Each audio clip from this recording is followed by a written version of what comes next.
Bu yigitlar Gollandiya oziq-ovqat yetkazib berish bozorini butunlay o'zgartirishdi va hozirda yillik 1,2 milliard dollar daromadga ega. Asoschi Joris Becker bitta katta muammoni ko'rdi. Supermarketlar mahsulotlarining 10% tashlab yuboradi. Odamlar esa xarid qilishga soatlab vaqt sarflaydi.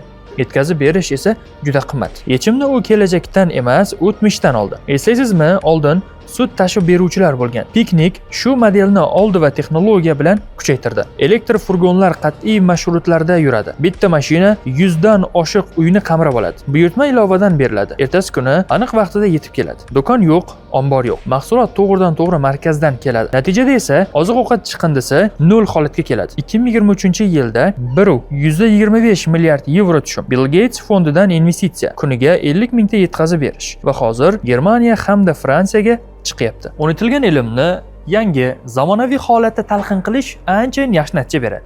Shunaqangi foydali videolarni o'tkazib bormaslik uchun bizga obuna bo'ling.